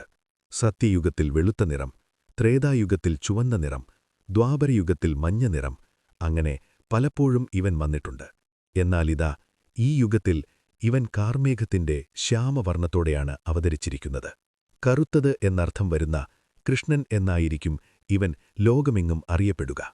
നന്ദ, ഇവൻ കേവലം ഒരൊറ്റ പേരിൽ ഒതുങ്ങുന്നവനല്ല. നിങ്ങളെ ആശ്രയിച്ചു നിൽക്കുന്ന എല്ലാ ഗോക്കളെയും, ഈ ഗോകുലത്തെ മുഴുവനും എല്ലാ ആപത്തുകളിൽ നിന്നും ഇവൻ രക്ഷിക്കും. നിങ്ങളുടെ സകല പാപങ്ങളെയും ദുരിതങ്ങളെയും ഇവൻ അകറ്റും. ഇവന്റെ കർമ്മങ്ങൾ അനുസരിച്ച് ഇവന് 100 പേരുകളുണ്ടാവും. ഇവനെ വാസുദേവൻ എന്നും വിളിക്കും. വാസുദേവന്റെ പുത്രനാണെന്ന് മുനി പറയാതെ പറഞ്ഞു. ഇവൻ നിങ്ങളുടെ സകല ദുരിതങ്ങളും നീക്കുന്ന വിശ്വനാഥനാണ്. ഇത് കേട്ട് നന്ദഗോപർ സന്തോഷാശ്രുക്കളോടെ ആ 2 കുട്ടികളെയും കെട്ടിപ്പിടിച്ച് ഗർഗമുനിയെ വണങ്ങി. ഉണ്ണിക്കണ്ണൻ ഗോകുലത്തിൽ തന്റെ കുസൃതികൾ തുടർന്നു. കുറച്ചുകൂടി വലുതായപ്പോൾ അവൻ മുട്ടുകുത്തി ഇഴയാനും നടക്കാനും തുടങ്ങി. ബലരാമനും മറ്റു ഗോപാലന്മാരുമായി കളിച്ചും ചിരിച്ചും അവൻ വളർന്നു. ഒരു ദിവസം കൃഷ്ണനും ബലരാമനും മറ്റു കൂട്ടുകാരും കളിക്കുകയായിരുന്നു. കളിക്കുന്നതിനിടയിൽ ഉണ്ണിക്കണ്ണൻ മണ്ണ് അഥവാ കളിമണ്ണെടുത്ത് വായിലിട്ടു. ഇത് കണ്ട മറ്റു കൂട്ടുകാർ ഉടൻ തന്നെ ഓടിച്ചെന്ന് യശോദാദേവിയോട് പറഞ്ഞു: യശോദാമ്മേ, ദേ കണ്ണൻ മണ്ണ് തിന്നുന്നു. യശോദാദേവി ഇത് കേട്ട് പേടിച്ചുപോയി. അവർ ഉടൻ തന്നെ ഉണ്ണിക്കണ്ണന്റെ അടുത്തേക്ക് പാഞ്ഞെത്തി. യശോദാദേവി അവനെ എടുത്ത് സ്നേഹത്തോടെ ശാസിച്ചുകൊണ്ട്: കണ്ണാ, നിനക്കിതെന്തു ദുശ്ശീലമാണ്? എന്തിനാണ് നീ മണ്ണ് തിന്നത്? മോശമല്ലേ ഇത്? ഉണ്ണിക്കണ്ണൻ നിരപരാധിയെപ്പോലെ നിന്നു. സത്യം പറയണം, നീ മണ്ണ് തിന്നോ? ഉണ്ണിക്കണ്ണൻ കുറ്റബോധമില്ലാതെ ഒരു കള്ളച്ചിരിയോടെ പറഞ്ഞു: അമ്മേ, ഞാൻ മണ്ണ് തിന്നിട്ടില്ല. ഈ കൂട്ടുകാർ കള്ളം പറയുന്നതാണ്. യശോദാദേവിക്ക് അവനെ വിശ്വാസമായില്ല. എന്നാൽ നിന്റെ വായ് തുറക്ക്, നീ മണ്ണ് തിന്നിട്ടുണ്ടോ എന്ന് എനിക്കൊന്ന് നോക്കണമല്ലോ, യശോദാദേവി പറഞ്ഞു. അമ്മയുടെ നിർബന്ധം കേട്ടപ്പോൾ ഉണ്ണിക്കണ്ണൻ പതിയെ തന്റെ വായ് വലുതായി തുറന്നു. യശോദാദേവി മകന്റെ വായിലേക്ക് നോക്കി. അവരുടെ കണ്ണുകൾ വിടർന്നുപോയി. അവർ കണ്ടത് മണ്ണായിരുന്നില്ല. ആ ചെറിയ വായ്ക്കുള്ളിൽ അവർ കണ്ടത് മുഴുവൻ പ്രപഞ്ചത്തെയുമായിരുന്നു. അവർ കണ്ട കാഴ്ചകളിവയായിരുന്നു: അനന്തമായ ആകാശം, കോടിക്കണക്കിന് നക്ഷത്രങ്ങൾ, ഗ്രഹങ്ങൾ, സൂര്യനെയും ചന്ദ്രനെയും, സമുദ്രങ്ങളെയും വൻകരകളെയും എല്ലാ പർവ്വതങ്ങളെയും, കാലത്തിന്റെ പ്രവാഹം, ഭൂതകാലവും ഭാവിയും, സർവചരാചരങ്ങളെയും, എല്ലാ ദേവന്മാരെയും മഹർഷിമാരെയും. അവിടെ ഒരു കോണിൽ തന്റെ മകനായ കൃഷ്ണനെ താൻ തന്നെ ലാളിക്കുന്ന രംഗവും അവർ കണ്ടു. യശോദാദേവിക്ക് ഒരു ഞെട്ടലോടെ മനസ്സിലായി: ഈ കുട്ടി വെറുമൊരു കുട്ടിയല്ല, ഇവൻ സാക്ഷാൽ പരബ്രഹ്മമാണ്. ഈ ലോകം മുഴുവൻ ഇവന്റെ വായിലാണല്ലോ. ഒരു നിമിഷം അവർക്ക് ഭഗവാന്റെ യഥാർത്ഥ രൂപം മനസ്സിലായി. അവർ ഭക്തിയോടെ ഭഗവാനെ വണങ്ങി. എന്നാൽ ഒരു നിമിഷം കഴിഞ്ഞപ്പോൾ ഉണ്ണിക്കണ്ണൻ തന്റെ മായാശക്തിയാൽ യശോദാദേവിയുടെ ഓർമ്മകളിൽ നിന്ന് ആ വിശ്വരൂപദർശനത്തെ മായ്ച്ചുകളഞ്ഞു. ഉടൻ തന്നെ യശോദാദേവി പഴയ അവസ്ഥയിലേക്ക് തിരികെ വന്നു. അവർ തന്റെ മകന്റെ വായിലേക്ക് നോക്കി. ഇപ്പോൾ അവിടെ ചെറിയ മണൽത്തരികളും മണ്ണും മാത്രം. യശോദാദേവിക്കിപ്പോൾ പേടിയായില്ല, പകരം മകനോട് അതിയായ വാത്സല്യം തോന്നി. ഓ എന്റെ കുട്ടി, ഇനി നീ മണ്ണ് തിന്നരുത് കേട്ടോ, യശോദാദേവി പറഞ്ഞു. ഭഗവാന്റെ ആ മായയിൽ താൻ കണ്ട വിശ്വരൂപരഹസ്യം യശോദാദേവി പൂർണ്ണമായും മറന്നുപോയിരുന്നു. ഒരു സാധാരണ അമ്മയെപ്പോലെ തന്റെ മകൻ മണ്ണ് തിന്നതിലുള്ള ചെറിയ ദേഷ്യവും വാത്സല്യവും മാത്രമായി അവരുടെ മനസ്സിൽ. ഈ ലീലയിലൂടെ ഉണ്ണിക്കണ്ണൻ അമ്മയ്ക്കു മുന്നിൽ താൻ ആരാണെന്ന് വെളിപ്പെടുത്തുകയും ഒപ്പം തന്റെ മായയിൽ അമ്മയെ വീണ്ടും ബന്ധിക്കുകയും ചെയ്തു. വിശ്വരൂപ ദർശനത്തിനു ശേഷം യശോദാദേവി ഉണ്ണിക്കണ്ണനെ ലാളിച്ചു വളർത്തുന്നതിൽ കൂടുതൽ ശ്രദ്ധിച്ചു. ഉണ്ണിക്കണ്ണന്റെ കുസൃതികൾ ഗോകുലത്തിൽ വർദ്ധിച്ചു. കുസൃതികളും പരാതികളും. കൃഷ്ണൻ കുറച്ചു വലുതായപ്പോൾ അവന്റെ പ്രധാന വിനോദം ഗോകുലത്തിലെ വീടുകളിൽ കയറി വെണ്ണയും തൈരും മോഷ്ടിക്കുക എന്നതായിരുന്നു. തന്റെ കൂട്ടുകാരുമായി ചേർന്ന് അവൻ വീടുകളുടെ ഉരലുകളിൽ കയറി മൺകലങ്ങളിൽ തൂക്കിയിട്ടിരുന്ന വെണ്ണ മോഷ്ടിച്ച് തിന്നുകയും ബാക്കിയുള്ളത് നിലത്ത് കളയുകയും ചെയ്യും. ഗോപികമാർ, ഗോകുലത്തിലെ സ്ത്രീകൾ, ഇതിൽ മനം നൊന്ത് യശോദാദേവിയുടെ അടുക്കൽ പരാതിയുമായി എത്തി. യശോദാമേ, അങ്ങീ കുട്ടിയെ ഒന്ന് നിയന്ത്രിക്കണം. ഞങ്ങളുടെ വീട്ടിൽ ഒരിടത്തും അവൻ വെണ്ണ ബാക്കി വയ്ക്കുന്നില്ല. ഞങ്ങളുടെ കുട്ടികൾക്ക് കൊടുക്കാൻ പോലും വെണ്ണയില്ല. ഇവനൊരു മോഷ്ടാവാണ്. യശോദാദേവിക്ക് വിഷമമായി. എന്റെ കണ്ണനോ, അവന് ഞാൻ എത്ര വെണ്ണയാണ് കൊടുക്കുന്നത്? എന്നിട്ടും അവൻ എന്തിനാണിത് ചെയ്യുന്നത്? യശോദാദേവി ഗോപികമാരോട് ക്ഷമ ചോദിച്ചു. ഇനി അവൻ കുസൃതി കാണിച്ചാൽ ശിക്ഷിക്കുമെന്ന് അവർ തീരുമാനിച്ചു. ഒരു ദിവസം വെണ്ണ തിന്നാൻ ശ്രമിച്ച ഉണ്ണിക്കണ്ണനെ യശോദാദേവി കൈയോടെ പിടികൂടി. കണ്ണാ, നിനക്ക് ഞാൻ ഇന്ന് ശിക്ഷ തരും. ഇനി നീ ഇങ്ങനെ ചെയ്യരുത്. ശിക്ഷയായി അവർ ഉണ്ണിക്കണ്ണനെ വീട്ടിലെ ഒരു വലിയ മരം കൊണ്ടുള്ള ഉരലിൽ കെട്ടിയിടാൻ തീരുമാനിച്ചു. അവർ കയറെടുത്ത് ഉണ്ണിക്കണ്ണന്റെ അരയിൽ കെട്ടി ഉരലുമായി ബന്ധിപ്പിച്ചു. പക്ഷെ ഇവിടെയാണ് അത്ഭുതം. ഉണ്ണിക്കണ്ണന്റെ അരയിൽ കെട്ടാൻ ആവശ്യമായ നീളം കയറിന് കിട്ടുന്നില്ല. എത്ര കയറെടുത്ത് കെട്ടിയാലും അത് 2-3 ഇഞ്ച് കുറവായിരിക്കും. യശോദാദേവിക്ക് അത്ഭുതവും ദേഷ്യവും വന്നു. ഒടുവിൽ ഗോപികമാർ നൽകിയ ഒരു വലിയ കയർ കൊണ്ട് ഭഗവാന്റെ മായയുടെ ശക്തിയാൽ യശോദാദേവിക്ക് അവനെ ഉരലിൽ കെട്ടാൻ കഴിഞ്ഞു. ഭഗവാന്റെ വയറിൽ ഒരു കയറിന്റെ പാടുണ്ടായതുകൊണ്ട് അന്നുമുതൽ ഭഗവാൻ ദാമോദരൻ എന്ന് അറിയപ്പെട്ടു. ഉരലിൽ ബന്ധിക്കപ്പെട്ട ഉണ്ണിക്കണ്ണൻ ആ വലിയ ഉരലും വലിച്ചുകൊണ്ട് മുറ്റത്തിലൂടെ ഇഴഞ്ഞു നടന്നു. അവൻ മുറ്റത്തു നിന്നിരുന്ന 2 വലിയ മരങ്ങൾക്കിടയിലൂടെ കടന്നുപോയി. ഈ മരങ്ങളാണ് യമളാർജുനന്മാർ എന്നറിയപ്പെടുന്നത്. ഈ യമളാർജുനന്മാർ യഥാർത്ഥത്തിൽ നളകൂബരനും മണിഗ്രീവനും എന്നീ 2 ശാപം കിട്ടിയ ഗന്ധർവന്മാരായിരുന്നു. ധനത്തിന്റെ അധിപനായ കുബേരന്റെ മക്കളായ ഇവർ മുൻപ് നാരദമുനിയുടെ ശാപം കാരണം മരങ്ങളായി മാറിയതാണ്. കൃഷ്ണന്റെ സ്പർശമേൽക്കുമ്പോൾ മാത്രമേ അവർക്ക് ശാപമോക്ഷം ലഭിക്കുമായിരുന്നുള്ളൂ. കൃഷ്ണൻ ഉരലുമായി ആ മരങ്ങൾക്കിടയിലൂടെ കടന്നുപോയപ്പോൾ ഉരൽ ആ മരങ്ങളിൽ തട്ടി മുറുകി. ശക്തിയോടെ വലിച്ചപ്പോൾ ആ 2 വലിയ മരങ്ങളും കടപുഴകി നിലംപതിച്ചു. മരം വീണ ശബ്ദം കേട്ട് നന്ദഗോപരും യശോദാദേവിയും ഓടിയെത്തി. മരം വീണ സ്ഥലത്ത് ശാപമോക്ഷം ലഭിച്ച 2 തേജസ്വിയായ ഗന്ധർവന്മാർ പ്രത്യക്ഷപ്പെട്ടു. ഗന്ധർവന്മാർ കൈകൂപ്പി, ഭഗവാനെ, അങ്ങാണ് ഞങ്ങൾക്ക് മോക്ഷം നൽകിയത്. അങ്ങയുടെ ഈ ലീലകളിലൂടെ ഞങ്ങൾക്ക് ശാപമോക്ഷം ലഭിച്ചു. ഇനി അങ്ങ് ലോകരക്ഷാർത്ഥം ഈ ഭൂമിയിൽ തുടർന്നും അവതാരം ചെയ്യണം. ഇങ്ങനെ പറഞ്ഞ് ആ ഗന്ധർവന്മാർ അപ്രത്യക്ഷരായി. ഉണ്ണിക്കണ്ണൻ ഒരു കുറ്റവാളിയെപ്പോലെ ഉരലുമായി അവിടെ നിൽക്കുന്നുണ്ടായിരുന്നു.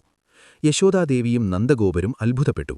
ഈ കുഞ്ഞു കാരണം എന്തത്ഭുതങ്ങളാണ് ഈ ഗോകുലത്തിൽ സംഭവിക്കുന്നത് എന്നവർ അത്ഭുതപ്പെട്ടു. ഉടനടി അവർ ഉണ്ണിക്കണ്ണനെ കെട്ടിൽ നിന്ന് മോചിപ്പിച്ചു. തൃണാവർത്തൻ, ശകടാസുരൻ, ബകാസുരൻ എന്നിവരെ വധിച്ച ശേഷം കംസൻ കൂടുതൽ ശക്തരും തന്ത്രശാലികളുമായ രാക്ഷസന്മാരെ വൃന്ദാവനത്തിലേക്ക് അയച്ചു. 1. അഘാസുരൻ. ബകാസുരന്റെ ജ്യേഷ്ഠനായിരുന്നു അഘാസുരൻ. അവൻ തന്റെ അനുജന്റെ മരണത്തിന് പ്രതികാരം ചെയ്യാനാണ് വന്നത്. അവതാരരൂപം: അഘാസുരൻ ഒരു വലിയ പെരുമ്പാമ്പിന്റെ രൂപത്തിലായിരുന്നു വന്നത്. 2. കഴുതയുടെ രൂപം ധരിച്ച ധേനുകാസുരൻ.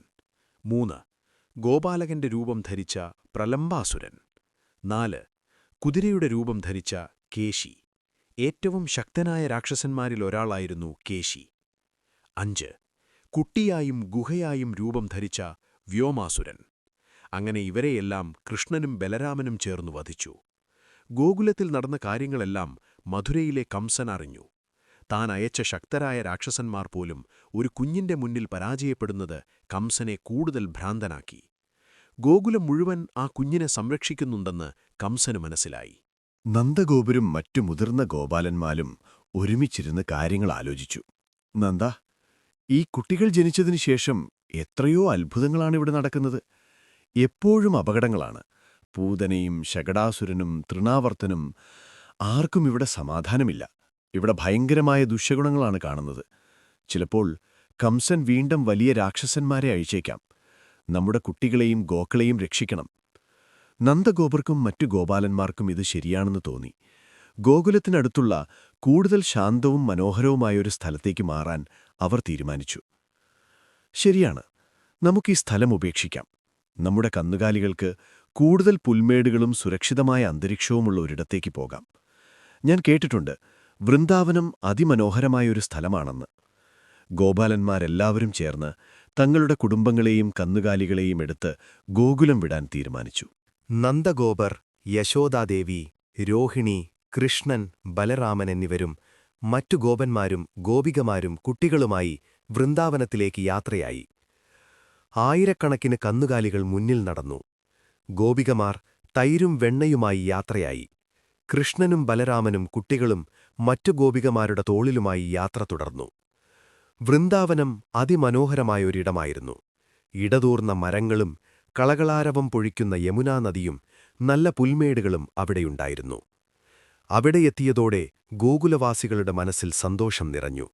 വൃന്ദാവനത്തിൽ അവർ പുതിയ വീടുകളും തൊഴുത്തുകളും പണിതു. യശോദാദേവി പറഞ്ഞു, "ഈ സ്ഥലം എത്ര സുന്ദരമാണ്! എന്റെ കൃഷ്ണൻ ഇവിടെ കളിച്ചു വളരും."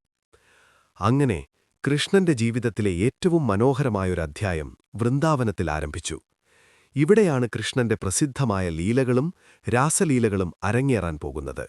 ഗോകുലം വിട്ട് വൃന്ദാവനത്തിലെത്തിയ ശേഷം കൃഷ്ണനും ബലരാമനും മറ്റു ഗോപാലകന്മാരുമായി ചേർന്ന് കന്നുകാലികളെ മേയ്ക്കാൻ തുടങ്ങി.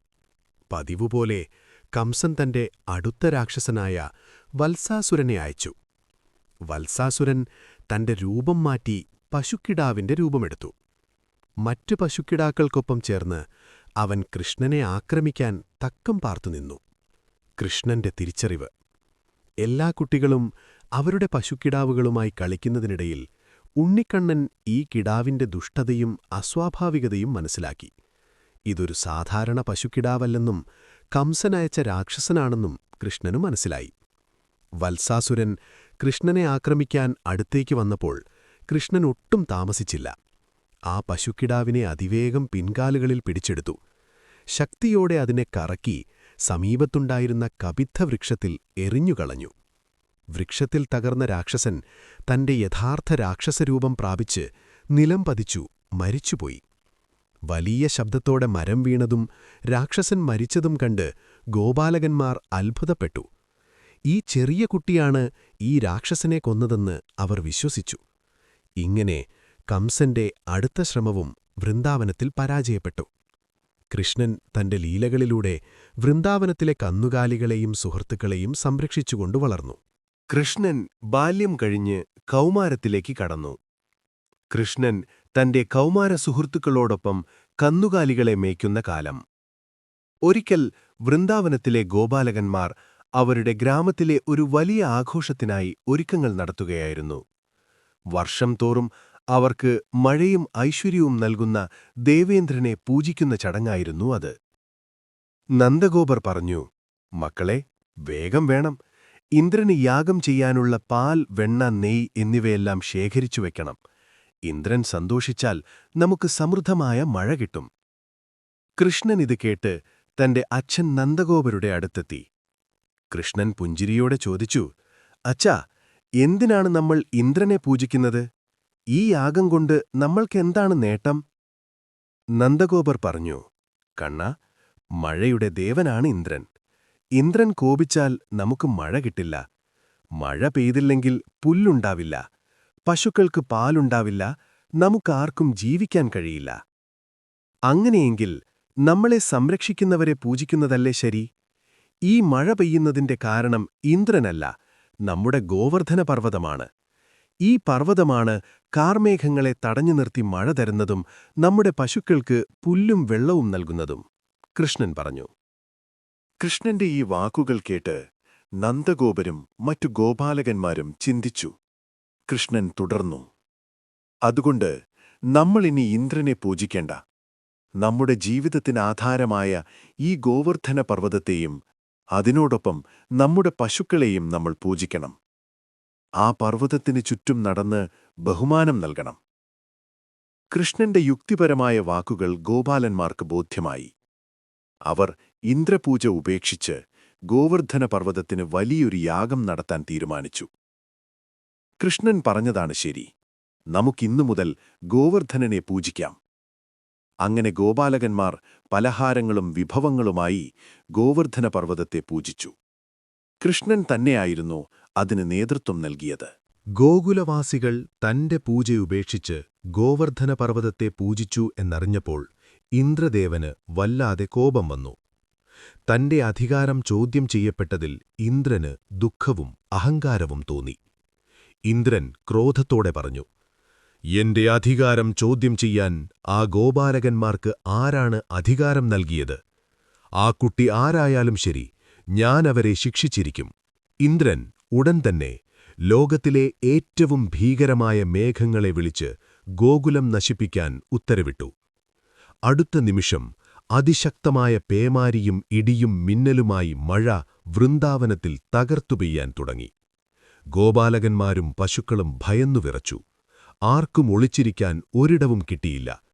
ഗോപാലകന്മാർ പേടിയോടെ പറഞ്ഞു, "അയ്യോ, ഇന്ദ്രൻ കോപിച്ചു. ഇന്ദ്രൻ നമ്മളെ കൊല്ലാൻ പോകുകയാണ്. ഇനി എന്തു ചെയ്യും?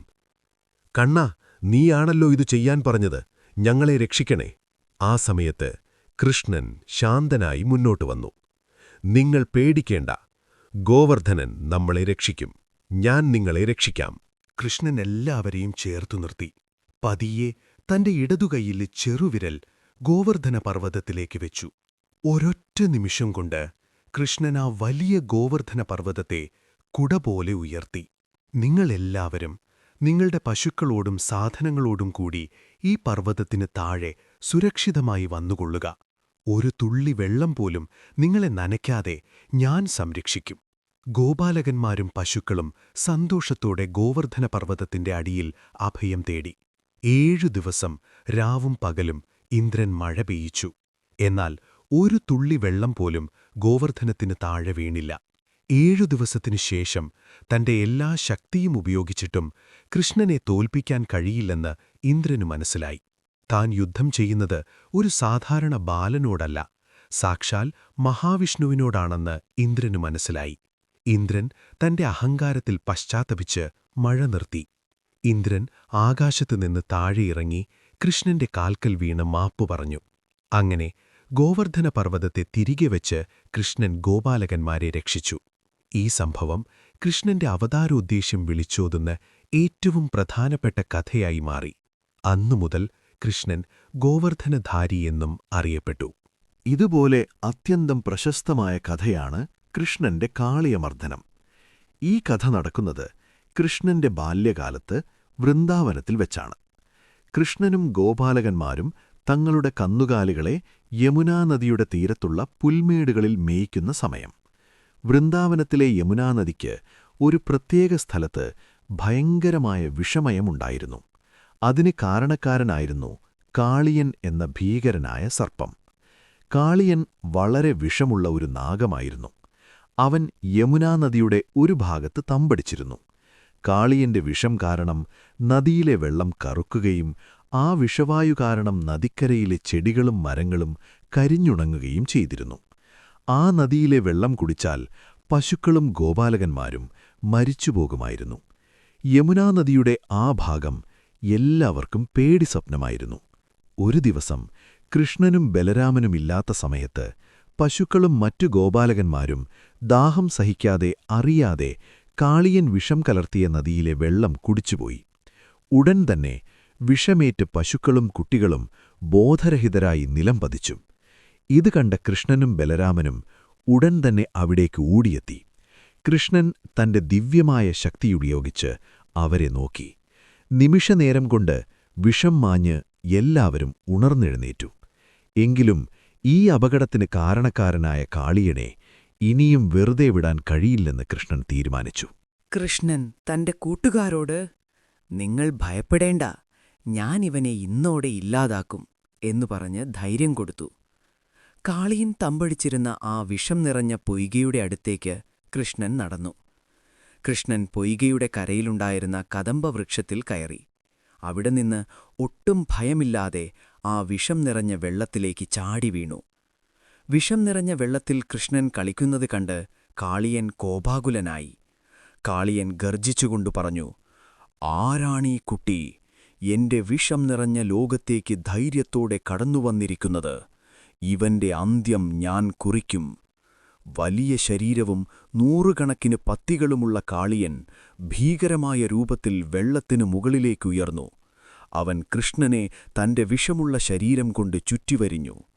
ഗോപാലകന്മാരും യശോദാദേവിയും നന്ദഗോപരും ഇതുകണ്ട് തീരത്തോടിയെത്തി നിലവിളിച്ചു. കാളിയൻ തന്നെ വരിഞ്ഞു മുറുക്കിയപ്പോഴും കൃഷ്ണൻ ചിരിച്ചുകൊണ്ടു നിന്നു. അവൻ തന്റെ ശരീരം വലുതാക്കി നിമിഷനേരം കൊണ്ട് കാളിയന്റെ ചുറ്റുപാടിൽ നിന്ന് പുറത്തുവന്നു. തുടർന്ന് കൃഷ്ണൻ കാളിയന്റെ പത്തികളിലേക്ക് ചാടിക്കയറി. അവൻ തന്റെ ഓടക്കുഴലെടുത്തു അതിമധുരമായ സംഗീതം വായിച്ചുകൊണ്ട് ആ വിഷസർപ്പത്തിന്റെ പത്തികളിൽ നൃത്തമാടാൻ തുടങ്ങി. കാളിയൻ വേദനയാൽ പുളഞ്ഞു. അവന്റെ ഓരോ പത്തിയും കൃഷ്ണന്റെ ഭാരത്താൽ ഒടിഞ്ഞുപോയി. കൃഷ്ണന്റെ പാദങ്ങൾ തട്ടിയപ്പോൾ കാളിയന്റെ തലയിൽ നിന്ന് വിഷം മുഴുവൻ ഇല്ലാതാവാൻ തുടങ്ങി. വേദന സഹിക്കാൻ കഴിയാതെ കാളിയന്റെ ഭാര്യമാർ, നാഗിനികൾ, വെള്ളത്തിൽ നിന്ന് പുറത്തുവന്ന് കൃഷ്ണന്റെ പാദങ്ങളിൽ വീണ് അപേക്ഷിച്ചു, "ഭഗവാനെ, ഞങ്ങൾ ചെയ്ത തെറ്റുകൾക്ക് അങ്ങ് ക്ഷമിക്കണം. ഇവന്റെ ജീവൻ രക്ഷിക്കണം. ഇവൻ ചെയ്ത തെറ്റുകൾക്ക് അങ്ങ് ദയ കാണിക്കണം." കാളിയന്റെ അഹങ്കാരമില്ലാതായി അവൻ ഭക്തിയോടെ കൃഷ്ണനെ നോക്കി. കാളിയന്റെ അഹങ്കാരം പൂർണ്ണമായും ഇല്ലാതായെന്ന് കണ്ടപ്പോൾ കൃഷ്ണൻ നൃത്തം നിർത്തി. കൃഷ്ണൻ പറഞ്ഞു, "കാളിയ, നിന്റെ വിഷം ഇനി ഈ യമുനയ്ക്ക് ആവശ്യമില്ല. നീ ഈ സ്ഥലം വിട്ട് നിന്റെ കുടുംബത്തോടൊപ്പം സമുദ്രത്തിലേക്ക്, രമണകദ്വീപിലേക്ക് പോകണം. എന്റെ പാദം നിന്റെ തലയിൽ പതിഞ്ഞതിന്റെ അടയാളം കണ്ടാൽ നിന്നെ ആരും ഉപദ്രവിക്കുകയില്ല." കാളിയൻ സന്തോഷത്തോടെ യമുനാനദിക്ക് വിഷമില്ലാതെ നൽകിയതിന് കൃഷ്ണന് നന്ദി പറഞ്ഞു. അങ്ങനെ കാളിയൻ തന്റെ കുടുംബത്തോടൊപ്പം ആ സ്ഥലം വിട്ടുപോവുകയും യമുനാനദി വീണ്ടും ശുദ്ധിയുള്ളതായി മാറുകയും ചെയ്തു. ഈ സംഭവം കൃഷ്ണന്റെ ശക്തിയുടെയും നീതിബോധത്തിന്റെയും വലിയ പ്രതീകമായി. നമ്മളുടെ മനസ്സിൽ കൃഷ്ണനെന്നാൽ എപ്പോഴും ഒരു ഓടക്കുഴലുള്ളവനും മയിൽപീലി ചൂടിയവനുമായിരിക്കും. നമുക്കിനി ആ കഥ നോക്കിയാലോ? കൃഷ്ണൻ ഓടക്കുഴൽ വായിക്കാൻ തുടങ്ങിയതിനെക്കുറിച്ച് പല ഐതിഹ്യങ്ങളുണ്ടെങ്കിലും ഏറ്റവും പ്രചാരത്തിലുള്ളതും മനോഹരവുമായ കഥ ഇതാണ്. ഉണ്ണിക്കണ്ണൻ ഗോകുലത്തിൽ നിന്ന് വൃന്ദാവനത്തിലെത്തിയതിനുശേഷം അവൻ കന്നുകാലികളെ മേയ്ക്കുന്നതിൽ അതീവ താൽപ്പര്യം കാണിച്ചിരുന്നു. പലപ്പോഴും അവൻ യമുനാ നദിയുടെ തീരത്തുള്ള മുളങ്കാടുകളിൽ പോയിരിക്കുമായിരുന്നു. ഒരിക്കൽ കൃഷ്ണൻ ഒരു മുളങ്കാടിന് സമീപം ഇരിക്കുകയായിരുന്നു. അപ്പോൾ മുളങ്കാടുകളിലെ ചെടികളും മരങ്ങളും കാറ്റിനനുസരിച്ച് തലയാടി നിന്നു. കൃഷ്ണൻ ഈ മുളങ്കാടുകളോട് സംസാരിക്കാൻ തുടങ്ങി. "അല്ലയോ മുളകളെ, നിങ്ങൾ എത്ര ഭാഗ്യമുള്ളവരാണ്! കാറ്റിലാടിയുലഞ്ഞ് പക്ഷികൾക്ക് കൂടൊരുക്കാൻ സ്ഥലം കൊടുത്ത് നിങ്ങൾ സന്തോഷത്തിൽ കഴിയുന്നു." അപ്പോൾ ഒരു മുള കൃഷ്ണനോട് സംസാരിച്ചു, "പ്രഭോ, ഞങ്ങൾ കാഴ്ചയിൽ സന്തോഷമുള്ളവരാണെങ്കിലും ഞങ്ങൾക്കൊരു വലിയ ആഗ്രഹമുണ്ട്. ഈ ലോകത്തിന് ഉപകാരപ്രദമായ എന്തെങ്കിലും ചെയ്യണം, പക്ഷേ അതിന് കഴിയുന്നില്ലല്ലോ." കൃഷ്ണൻ മുളങ്കാടിന്റെ ആഗ്രഹം കേട്ട് സന്തോഷിച്ചു. "നിന്റെ ആഗ്രഹം ഞാൻ സഫലമാക്കാം. നിന്നെ ഞാൻ എന്റെ ജീവനാടിയാക്കാം. നിന്നെ ലോകം മുഴുവൻ അറിയുകയും സ്നേഹിക്കുകയും ചെയ്യും. എനിക്ക് നിന്റെ എല്ലാ ഭാഗങ്ങളും വേണം. നിന്റെ ഉള്ളിലുള്ളത് പൂർണ്ണമായും ശൂന്യമാക്കണം. എങ്കിൽ മാത്രമേ ഞാൻ ആഗ്രഹിക്കുന്നതുപോലെ നിനക്ക് ലോകത്തെ സന്തോഷിപ്പിക്കാൻ കഴിയൂ." മുള സന്തോഷത്തോടെ സമ്മതിച്ചു. "പ്രഭു, അങ്ങ് എന്നെ എങ്ങനെ വേണമെങ്കിലും ഉപയോഗിച്ചോളൂ. എന്റെ ശരീരം മുഴുവൻ അങ്ങയുടേതാണ്." ഈ വാക്ക് കേട്ട ഉടൻ കൃഷ്ണൻ തന്റെ കയ്യിലുണ്ടായിരുന്ന ചെറിയ കത്തി ഉപയോഗിച്ച് ആ മുളയെ മുറിച്ചെടുത്തു. മുളയുടെ ഉള്ളിലുള്ള ഭാഗം പൂർണ്ണമായും ശൂന്യമാക്കി. ഈ മുള പൂർണ്ണമായി ത്യാഗം ചെയ്തു എന്നതിന്റെ സൂചന. തുടർന്ന് കൃഷ്ണൻ അതിൽ തന്റെ ചുണ്ടുകൾ വെച്ച് ഊതാനുള്ള ഭാഗവും തന്റെ വിരലുകൾ വെച്ച് അടയ്ക്കാനുള്ള സുഷിരങ്ങളുമുണ്ടാക്കി.